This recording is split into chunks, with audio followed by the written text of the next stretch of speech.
நம்ம வாழ்க்கையில ஜெயிக்கணும், ஒரு பெரிய சாம்ராஜ்யத்தை உருவாக்கணும், மற்றவங்க எல்லாரும் நம்மளை அண்ணாந்து பார்க்கணும்னு ஆசைப்படாத மனுஷங்களே இந்த உலகத்துல கிடையாது. ஆனா நிஜத்துல நம்மளை எத்தனை பேரால அப்படி வாழ முடியுது? ஏதோ காலையில எழுந்திருச்சோம், வேலைக்கு போனோம், ஏதோ 4 காசு சம்பாதிச்சோம், சாப்பிட்டோம், தூங்கணும்னு ஒரு வட்டத்துக்குள்ளேயே நம்ம வாழ்க்கை முடிஞ்சு போயிடுது. நாம ஏன் இப்படி ஒரு சராசரி வாழ்க்கையிலேயே மாட்டிக்கிட்டே இருக்கோம்? நமக்கு ஏன் மற்றவங்களை விட பெரிய லெவல்ல சாதிக்க முடியல? இந்த கேள்விகளுக்கு எல்லாம் விடை தேடி நீங்க அலைஞ்சுகிட்டே இருந்தீங்கன்னா உங்களுக்கான சரியான இடம் தான் இந்த வீடியோ. சாணக்கியர் தன்னோட வாழ்நாள் அனுபவத்திலிருந்து நமக்கு சொல்லிக் கொடுத்த இதுவரைக்கும் யாரும் பெருசா பேசாத 7 புதிய ரகசியங்களை பத்தி தான் ரொம்ப ஆழமா, ரொம்ப டீட்டெயிலா பார்க்க போறோம். இந்த வீடியோ வெறும் பொழுதுபோக்கிற்கான வீடியோ கிடையாது, உங்க வாழ்க்கையோட போக்கையே மாற்றக்கூடிய ஒரு மாஸ்டர் கிளாஸ். அதனால ஒரு பேப்பரும் பேனாவும் எடுத்து வச்சுக்கோங்க, இல்லைன்னா மனசுல ஆழமா பதிய வச்சுக்கோங்க. ஒவ்வொரு பகுதியிலும் நான் சொல்ல போற விஷயங்கள் உங்க சிந்தனையை தூண்டும், உங்களோட செயல்பாடுகளை மாற்றும். இந்த வீடியோவோட கடைசி வரைக்கும் டிராவல் பண்ணீங்கன்னா வீடியோ முடிஞ்சதுக்கு அப்புறம் நீங்க ஒரு புதிய மனிதனா மாறுவீங்க அப்படிங்கிறதுல எந்த சந்தேகமும் இல்லை. ரகசியம் ஒன்று: உறவுகளின் தரம் மற்றும் துரோகத்தின் எல்லை. சாணக்கியர் மனிதர்களை பத்தியும் அவங்களோட உறவுகளை பத்தியும் ரொம்பவே ஆழமா ஆராய்ஞ்சு பல விஷயங்களை சொல்லியிருக்காரு. அதுல முதல் ரகசியம் என்னன்னா, உங்களை சுத்தி இருக்கிற மனிதர்களை அவங்களுடைய நல்ல காலத்துல எடை போடாதீங்க. அவங்களுடைய மோசமான காலத்திலையும் உங்களுடைய மோசமான காலத்திலையும் அவங்க எப்படி நடந்துக்கிறாங்க அப்படிங்கிறத வச்சு மட்டும் எடை போடுங்க. நாம ஒரு நல்ல நிலைமையில இருக்கும்போது நம்மளை சுத்தி எப்பயுமே ஒரு கூட்டம் கூடும். மச்சான் நீ தான் கெத்து, நீ பண்றதுதான் மாஸ்னு உங்களை பாராட்டி பேசிக்கிட்டே இருப்பாங்க. ஆனா சாணக்கியர் என்ன சொல்றாருன்னா, அந்த நேரத்துல அவங்க காட்டுற அன்பு உண்மையானது கிடையாது. அது உங்ககிட்ட இருக்கிற வசதி வாய்ப்புகளுக்காக வர்ற அன்பு. உங்களுக்கு ஒரு கஷ்டம்னு வரும்போது நீங்க பண ரீதியாவோ இல்ல மன ரீதியாவோ ரொம்ப உடைஞ்சு போய் உட்கார்ந்துருக்கும் போது உங்களை சுத்தி இருந்த கூட்டத்துல எத்தனை பேர் உங்க கூட நிக்கிறாங்க, யாரு உங்களை திரும்பி பார்க்கறாங்க, யாரு உங்க போன் காலை அட்டென்ட் பண்றாங்க, அதை வச்சுதான் அவங்களோட உண்மையான குணத்தை நீங்க தெரிஞ்சுக்கணும். சாணக்கியர் ஒரு அருமையான உதாரணம் சொல்றாரு. தண்ணீர் வற்றி போன குளத்தை பறவைகள் எப்படி விட்டுட்டு பறந்து போயிடுமோ, அதுபோலத்தான் காசு பணம் இல்லாத மனிதனை அவனோட சுயநலமான நண்பர்களும் உறவினர்களும் விட்டுட்டு போயிடுவாங்க.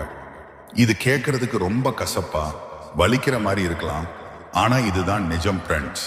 துரோகத்தை பத்தி சாணக்கியர் ஒரு எச்சரிக்கை கொடுக்கிறாரு. ஒரு முறை உங்களுக்கு துரோகம் பண்ணுனவங்களை அவங்க எவ்வளவுதான் மன்னிப்பு கேட்டாலும், காலை விழுந்து அழுதாலும் சரி, அவங்கள மறுபடியும் உங்க வாழ்க்கைக்குள்ள சேர்க்கவே சேர்க்காதீங்க. ஏன்னா ஒரு தடவை தப்பு பண்றவன் சூழ்நிலை காரணமா பண்ணிருக்கலாம், ஆனா துரோகம் பண்றவன் புத்தியால பண்றான். அவங்கள நீங்க மறுபடியும் நம்புனீங்கன்னா அவங்க உங்களை இன்னும் பெரிய பள்ளத்துல தள்ளி விடுறதுக்காக காத்துக்கிட்டே இருக்காங்கன்னு அர்த்தம். அது மட்டும் இல்லாம உங்ககிட்ட இருக்கிற ரகசியங்களை, உங்களுடைய பலவீனங்களை தெரிஞ்சு வச்சிருக்க ஒரு நெருங்கிய நண்பன் உங்களுக்கு எதிரியா மாறினான்னா அவன்தான் இந்த உலகத்திலேயே மிக ஆபத்தான எதிரி. ஏன்னா உங்களை எப்படி அடிக்கணும், எங்க அடிச்சா உங்களுக்கு வலிக்கும்னு அவனுக்கு நல்லாவே தெரியும். அதனால உறவுகள் விஷயத்துல ரொம்ப கவனமா இருங்க. எல்லார்கிட்டையும் அன்பா பழகுங்க, ஆனா யாரையும் உங்க தலைமையில தூக்கி வச்சு கொண்டாடாதீங்க. உங்களுடைய ஆழமான ரகசியங்களை, உங்களுடைய குடும்ப விஷயங்களை, உங்களுடைய பிசினஸ் ரகசியங்களை உங்களுடைய நிழலுக்கு கூட தெரியாம பாதுகாத்துக்கோங்க. உங்களை மதிச்சு உங்களுடைய கஷ்ட காலத்துல கூட நிக்கிற அந்த ஒரு சில நல்ல மனிதர்களை மட்டும் உங்க கூட வச்சுக்கோங்க. மத்த எல்லாரையும் ஒரு குறிப்பிட்ட எல்லையோடு நிறுத்திடுங்க. ரகசியம் 2: தகுதிக்கு மீறிய தர்மம் மற்றும் பொருளாதார சாதுரியம். நாம சின்ன வயசுல இருந்தே படிச்சிருப்போம், கேட்டு வளர்ந்திருப்போம். தர்மம் தலை காக்கும், வர்றவங்களுக்கு வாரி வாரி கொடுக்கணும், கர்ணன் மாதிரி வாழணும் அப்படின்னு எல்லாம்.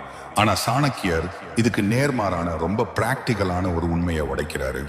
அவர் சொல்ற 2வது ரகசியம்: உங்களுடைய தகுதிக்கு மீறி உங்களுடைய பொருளாதார நிலையை யோசிக்காம நீங்க பண்ற தர்மம் உங்களையே ஒரு நாள் அழிச்சிடும். என்னடா இது, தர்மம் பண்றதே தப்புன்னு சாணக்கியர் சொல்றாரான்னு யோசிக்காதீங்க. அவரோட பாயிண்ட் என்னன்னா, உங்ககிட்டயே போதிய வசதி இல்லாதப்போ, உங்க குடும்பமே கஷ்டப்பட்டுட்டு இருக்கும்போது நீங்க ஊருக்காகவும் மத்தவங்க பாராட்டுறதுக்காகவும் வாரி வாரி கொடுத்தீங்கன்னா சீக்கிரமே நீங்க கடனாளியாய் நடுத்தெருவுக்கு வந்துடுவீங்க. இந்த உலகத்துல பணம் இல்லைன்னா உங்களுக்கு எந்த ஒரு மரியாதையும் கிடைக்காது. உங்ககிட்ட குணம் இருக்கலாம், நல்ல மனசு இருக்கலாம், ஆனா கடையில போய் ஒரு டீ குடிக்கணும்னா கூட காசு வேணும். சாணக்கியர் ரொம்ப தெளிவா சொல்றாரு, பணம் தான் இந்த உலகத்தோட அச்சாணி. பணம் இருக்கிறவனுக்கு தான் சொந்தக்காரங்க இருப்பாங்க, பணம் இருக்கிறவனுக்கு தான் இந்த சமூகத்துல பலம் இருக்கும். ஏன் பணம் இருக்கிறவனை தான் புத்திசாலின்னு இந்த உலகம் ஏத்துக்கும். நீங்க எவ்வளவுதான் அறிவாளியா இருந்தாலும் உங்க கையில காசு இல்லைன்னா உங்க பேச்சை யாருமே காது கொடுத்து கூட கேட்க மாட்டாங்க. இதுதான் இன்னைக்கு இருக்கிற யதார்த்தமான உண்மை. அதனால பொருளாதார சாதுரியம் நமக்கு ரொம்பவே முக்கியம். நீங்க சம்பாதிக்கிற பணத்தை எப்படி மேனேஜ் பண்ணணும்னு தெரிஞ்சுக்கணும். சாணக்கியர் பணத்தை சேமிக்கிறது பத்தி ஒரு சூப்பர் உதாரணம் சொல்றாரு. ஒரு குளத்துல இருக்கிற தண்ணி அழுகி போகாம இருக்கணும்னா புது தண்ணி உள்ள வரும்போது பழைய தண்ணியை வெளியேற்றிக்கிட்டே இருக்கணும். அதுபோல உங்களுடைய வருமானம் அதிகமாகும் போது நீங்க செலவுகளையும் முதலீடுகளையும் புத்திசாலித்தனமா பண்ணணும். ஆனா அதே சமயம் உங்களுடைய வருமானத்துல ஒரு குறிப்பிட்ட பகுதியை அவசர காலத்துக்காக எப்பவுமே தனியா எடுத்து வச்சிருக்கணும். ஏன்னா ஆபத்து எந்த நேரத்துல வரும்னு யாருக்குமே தெரியாது. உங்க கூட இருக்கிற எல்லாரும் கைவிட்டா கூட உங்க பேங்க் அக்கவுண்ட்ல இருக்கிற பணம் உங்களை கைவிடாது, உங்களை காப்பாற்றும். உங்களோட வருமானத்துக்குள்ள வாழ கத்துக்கோங்க. முதல்ல உங்களை பொருளாதார ரீதியா ஸ்ட்ராங் ஆக்கிக்கோங்க. அதுக்கப்புறம் உங்ககிட்ட மிஞ்சி இருக்கிற பணத்தை வச்சு மற்றவங்களுக்கு உதவி பண்ணுங்க. உங்களை அழிச்சுக்கிட்டு நீங்க பண்ற எந்த ஒரு தர்மமும் உங்களுக்கு புண்ணியத்தை தராது, பாவத்தை தான் தரும். ரகசியம் 3, பேச்சின் ரசவாதம் மற்றும் மௌனத்தின் அதிகாரம். நம்ம உடம்புல இருக்கிற உறுப்புகள்ல ரொம்பவே பவர்ஃபுல்லான ஒரு உறுப்பு எது தெரியுமா? நம்ம நாக்கு தான். ஏன்னா இந்த நாக்குல இருந்து வர்ற வார்த்தைகளால ஒரு சாம்ராஜ்யத்தையே உருவாக்கவும் முடியும், ஒரு சாம்ராஜ்யத்தையே அழிக்கவும் முடியும். சாணக்கியர் சொல்ற 3வது ரகசியம், உங்களோட பேச்சை எப்படி ஒரு ஆயுதமா பயன்படுத்தணும், எந்த இடத்துல மௌனமா இருக்கணும் அப்படிங்கிற ரசவாதத்தை நீங்க கத்துக்கணும். மனிதர்களோட பல சண்டைகளுக்கும் பிரிவுகளுக்கும் தோல்விகளுக்கும் முக்கியமான காரணம் அவங்க அவசரப்பட்டு பேசுற வார்த்தைகள் தான். ஒரு முறை உங்க வாயிலிருந்து வர்ற வார்த்தை வில்லுல இருந்து புறப்பட்ட அம்பை விட வேகமானது. அதை உங்களால எப்பவுமே திரும்ப பெற முடியாது. சாணக்கியர் பேச்சை பத்தி 4 முக்கியமான விஷயங்களை சொல்றாரு. முதலாவது, எல்லார்கிட்டையும் இனிமையா பேசுங்க. இனிமையா பேசுறதுக்கு நமக்கு எந்த காசும் செலவா போறது இல்லை. ஆனா இன்னைக்கு பல பேர் ரொம்ப திமிராவும் கர்வமாவும் பேசுறாங்க. உங்களோட பேச்சு மற்றவங்களோட மனசை காயப்படுத்துற மாதிரி இருந்தா அவங்க உங்களுக்குள்ளேயே ஒரு மிகப்பெரிய எதிரியா மாறிடுவாங்க. 2வது, தேவைப்படும் போது மட்டும் பேசுங்க, மற்ற நேரங்கள்ல மௌனமா இருங்க. ஒரு கூட்டத்துல நீங்க அதிகமா பேசிக்கிட்டே இருந்தீங்கன்னா உங்களோட பேச்சோட மதிப்பு குறைஞ்சிடும்.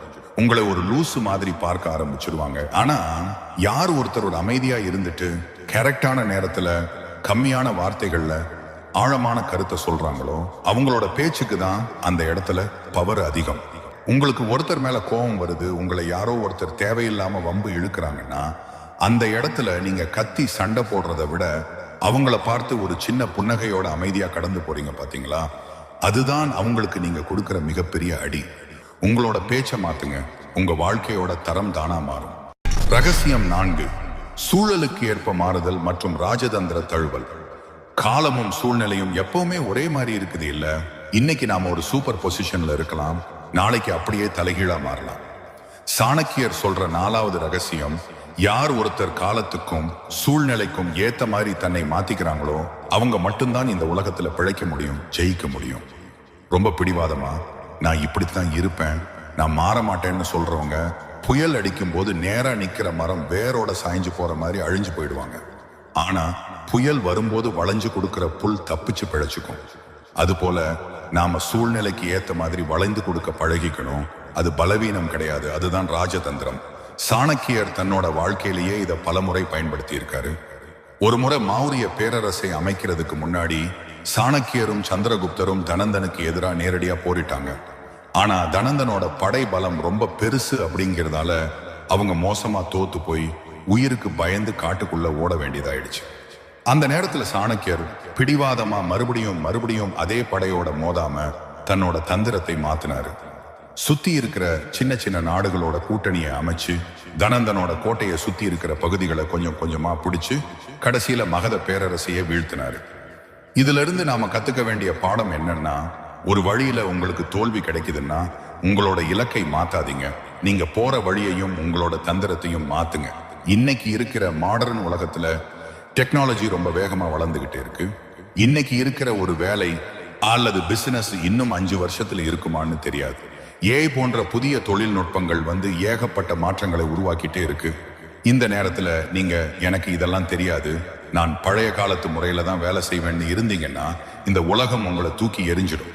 உங்களோட சாதுரியமும் சூழ்நிலைக்கு ஏத்த மாதிரி மாறுற குணமும் தான் உங்களை எல்லா சவால்கள்ல இருந்தும் காப்பாத்தி வெற்றிக்கான பாதைக்கு கூட்டிட்டு போகும். ரகசியம் 5, சுய ஒழுக்கம் மற்றும் அகக்கட்டுப்பாட்டின் ரகசியம். ஒரு மனிதன் உலகத்தையே ஜெயிச்சா கூட அவன் தன்னைத்தானே ஜெயிக்கலனா அவன் ஒரு தோல்வியாளன் தான் அப்படின்னு சாணக்கியர் சொல்றாரு. 5வது ரகசியம் சுய ஒழுக்கம் மற்றும் உங்களோட புலன்களை கட்டுப்படுத்துறது தான் வெற்றிக்கான உண்மையான அடித்தளம். நம்ம மனசு இருக்கே, அது ரொம்ப குரங்கு மாதிரி. அது எப்பவுமே நமக்கு இன்பம் தர்ற, தற்காலிகமான சந்தோஷத்தை தர்ற விஷயங்களை தேடி ஓடிக்கிட்டே இருக்கும். இன்னைக்கு காலையில 5 மணிக்கு அலாரம் வச்சு எழுந்திருச்சு படிக்கணும் இல்லைன்னா எக்ஸர்சைஸ் பண்ணணும்னு நினைப்போம். ஆனா அலாரம் அடிக்கும் போது நம்ம மனசு என்ன சொல்லும் தெரியுமா? இன்னும் ஒரு 5 நிமிஷம் மட்டும் தூங்கு மச்சான், அப்புறம் பார்த்துக்கலாம்னு சொல்லும். அந்த 5 நிமிஷத்துக்கு நீங்க அடிமையானீங்கன்னா உங்களோட அன்னைக்கு நாள் மட்டும் இல்ல, உங்க வாழ்க்கையே சோம்பேறித்தனத்துல மூழ்கிடும். சுய ஒழுக்கம் அப்படிங்கிறது ஏதோ ஒரு நாள் பண்றது கிடையாது. அது ஒரு லைஃப் ஸ்டைல். தினமும் கரெக்டான நேரத்துக்கு எழுந்திருக்கிறது, ஆரோக்கியமான உணவுகளை சாப்பிடுறது, உங்களோட வேலைகளை தள்ளி போடாம அன்னைக்கே செஞ்சு முடிக்கிறது, இதெல்லாம் தான் சுய ஒழுக்கம். உங்களோட உணர்ச்சிகளை உங்களால கட்டுப்படுத்த முடியலன்னா மற்றவங்க உங்களை ஈஸியா மேனிப்புலேட் பண்ணிடுவாங்க. உங்களை யாராவது கொஞ்சம் புகழ்ந்து பேசினா நீங்க உச்சி குளிர்ந்து போயிடுறதோ, இல்ல யாராவது கொஞ்சம் விமர்சனம் பண்ணா உடனே கோபப்பட்டு கத்துறதோ இருந்தா உங்களோட ரிமோட் கண்ட்ரோல் மற்றவங்க கையில இருக்குன்னு அர்த்தம். உங்களோட உணர்ச்சிகளுக்கு நீங்க தான் எஜமானா இருக்கணும்.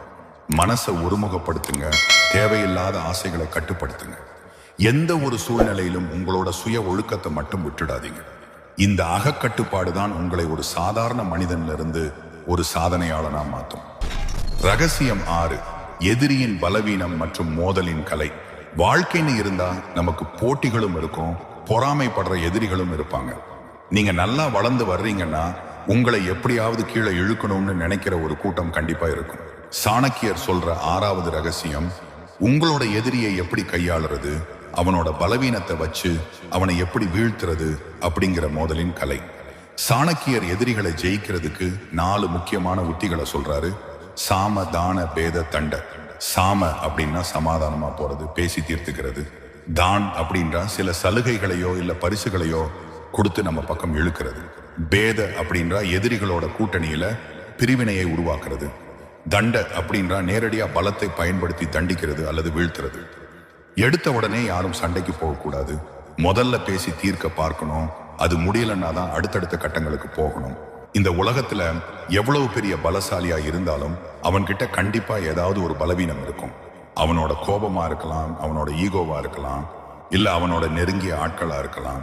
அந்த பலவீனம் என்னன்னு தெரிஞ்சுக்கிட்டு சரியான நேரம் வரும்போது அந்த இடத்துல பலமா அடிக்கணும். அதே போல சாணக்கியர் ஒரு முக்கியமான எச்சரிக்கை தர்றாரு. உங்களோட எதிரியை எப்பவுமே குறைச்சு மதிப்பிடாதீங்க. அவன் சின்னவனோ பெரியவனோ அவன்கிட்ட இருக்கிற திறமைகளை மதிக்க கத்துக்கோங்க. இன்னைக்கு இருக்கிற கார்ப்பரேட் உலகத்திலேயோ இல்ல பிசினஸ்லயோ உங்க கூட இருக்கிறவங்க தான் உங்களுக்கு போட்டியாளர்கள். அவங்கள ஜெயிக்கணும்னா நீங்க அவங்கள விட அதிகமா உழைக்கணும், அவங்கள விட புத்திசாலித்தனமா பிளான் பண்ணணும். அவங்க என்ன தப்பு பண்றாங்கன்னு கவனிச்சு அந்த கேப்பை நீங்க பயன்படுத்தி பிசினஸ்ல ஜெயிக்கணும். உங்களோட எதிரிக்கு கோபத்தை தூண்டி விட்டு அவனோட நிதானத்தை இழக்க வைக்கிறது கூட ஒரு தந்திரம் தான். ஆனா இந்த தந்திரங்கள் எல்லாமே தர்மத்தின் வழியில் இருக்கணும், யாருக்கும் அநியாயம் பண்ற மாதிரி இருக்கக்கூடாது. உங்களோட வளர்ச்சியை தடுக்கிறவங்களை தந்திரத்தால வீழ்த்திட்டு நீங்க முன்னாடி போயிட்டே இருக்கணும். இப்போ நாம சாணக்கியர் கூறின கடைசி மற்றும் மிக முக்கியமான 7வது ரகசியத்துக்கு வந்துட்டோம். இந்த ரகசியம் என்னன்னா, தன்னம்பிக்கை மற்றும் தொடர் முயற்சி தான் உங்களோட தலையெழுத்தையே மாற்றக்கூடிய ஒரே சக்தி. சாணக்கியர் விதியை நம்புறவர் கிடையாது, மதியால விதியை வெல்லலாம்னு சொன்னவர். அதிர்ஷ்டம் அப்படிங்கிறது சோம்பேறிகளோட புகலிடம்.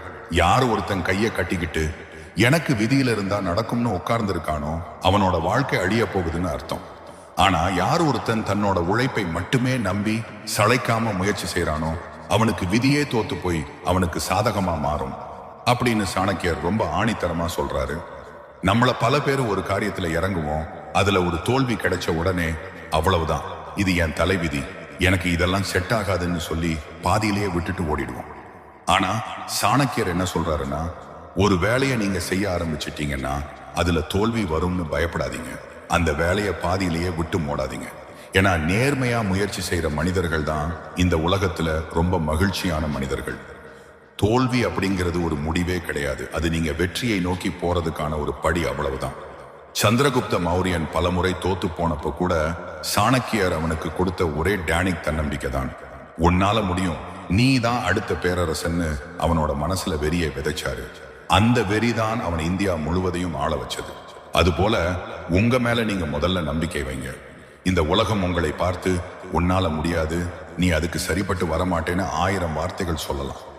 ஆனா உங்களோட உள் மனசு சொல்லணும், என்னால முடியும், நான் ஜெயிச்சு காட்டுவேன்னு.